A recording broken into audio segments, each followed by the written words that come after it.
America, the world's biggest and most advanced economy, is drowning in debt.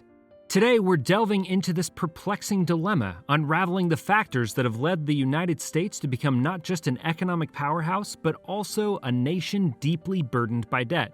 When did it all begin, and how did it escalate? What steps can you take to safeguard your financial well-being amid all that debt? Are you ready for an entertaining journey through history to answer these questions? Welcome to another episode of Fun with Finance. The United States began its history with significant debt, owing over $75 million after the Revolutionary War in 1783. However, the first actual fiscal deficit emerged in the late 1780s. In September 1789, the Secretary of Treasury, Alexander Hamilton, negotiated loans from the Bank of New York and the Bank of North America totaling $19,608.81 to address budget shortfalls. Hamilton believed that running deficits could help the young nation establish itself. Government borrowing continued, and after the War of 1812, the national debt exceeded $119 million. Andrew Jackson, the seventh U.S. president, considered deficits immoral and detrimental to the nation's strengths.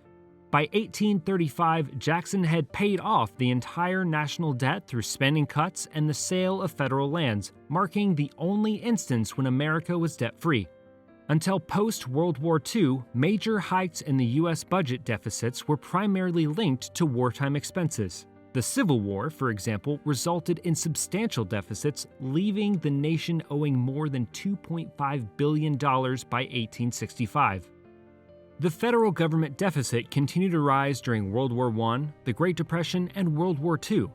As a result, the 1940s saw the largest deficits as a percentage of GDP, or gross domestic product, in American history due to significant war-related spending, with federal debt reaching 121% of the GDP. The debt-to-GDP ratio is like a thermometer for a country's economic well-being and tells us a lot about the nation's financial temperature. GDP is like the money a household earns in a year, and debt is the total amount they owe. If the debt is high compared to the income, it's like someone owing a lot compared to what they earn. In the 1950s and 1960s, a more conservative spending policy reduced the American debt-to-GDP ratio to 35% in 1971. But then came the Nixon shock. To understand the shock, let's first go back to the 1940s. A world scarred by the ravages of World War II and in need of a stable currency to facilitate international trade and rebuild economies. The United States, being the major power not devastated by the war, had a strong and stable economy. In 1944, at a conference in Bretton Woods, New Hampshire, delegates from 44 allied nations came together and agreed to create a new international monetary system. Under this system, the US dollar was pegged to gold, and other currencies were pegged to the US dollar. This made the US dollar as good as gold and became the world's most trusted and widely accepted currency. The Bretton Woods system brought about economic stability in the post-war world, but it also allowed the United States to run persistent trade deficits. In 1971, President Richard Nixon made a historic decision known as the Nixon shock. He ended the convertibility of the US dollar into gold, effectively decoupling the dollar from the gold standard. This was a pivotal moment because it allowed the US to print more money without the restraint of gold backing. As time passed, the US government began to spend more than it collected in revenue. Since 1970, the federal government has experienced deficits in nearly every fiscal year except from 1998 to 2001.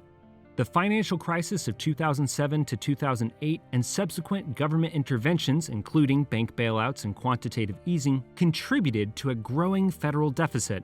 The COVID-19 pandemic further exacerbated the federal deficit due to extensive government aid packages, resulting in record-high deficit levels. In 2020, the American debt-to-GDP ratio reached 132%, surpassing the previous all-time high post-World War II ratio of 121%.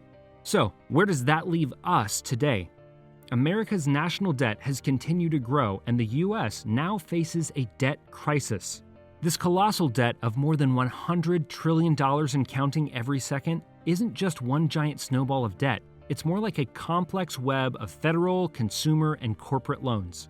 We already talked about the federal government debt, often called the national debt. Uncle Sam's sizable share of debt is accumulated when the government spends more than it earns. The next big contributor to America's debt pile is consumer debt, which comes in many forms: credit cards, car loans, mortgages, personal loans, auto loans, student loans, medical debt, payday loans, you name it. These are essentially borrowed funds you must pay back, of course, with interest. When used wisely, consumer debt can be a helpful tool, but it's a double-edged sword if not managed carefully. High interest rates can lead to a snowball effect, where debt keeps growing and becomes harder to escape. It's a financial trap that can affect your credit score and overall financial health. Living with a continuous stream of headlines related to America's growing national debt can concern many.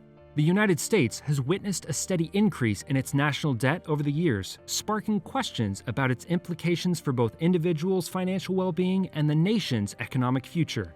So, how scary is the American debt crisis after all? Are there countries with even a bigger debt burden? Well, actually there is. Japan boasts an even higher debt to GDP ratio exceeding 210%. Despite this eye-popping number, how does Japan continue to function quite normally?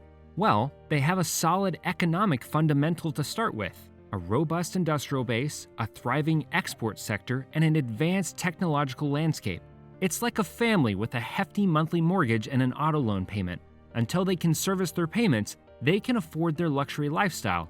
It all goes well until it doesn't. So, what can individuals do in response to the growing debt and the associated uncertainties? While the national debt is a macroeconomic concern, individual financial health remains a micro-level priority. The best strategy is prioritizing personal financial responsibility through budgeting, saving, effective debt management, and investing. A strong personal financial foundation can provide stability in times of economic uncertainty. First of all, educate yourself about the different types of debt and their implications. Good debt typically involves borrowing debt for investments that have the potential to appreciate in value or generate income. Conversely, bad debt occurs when you borrow money for items that do not appreciate in value and may actually lead to greater costs in the long term. Think of accumulating credit card debt through excessive shopping sprees or using high-interest loans to cover everyday expenses. Just as nations have debt, individuals often do too. But how can you keep your personal debt in check and avoid bad debt? Start with making budgeting a routine to stay financially organized and build an emergency fund. Have you ever noticed how many unnecessary or even wasteful monthly expenses you might have? You'd be surprised once you start tracking your expenses.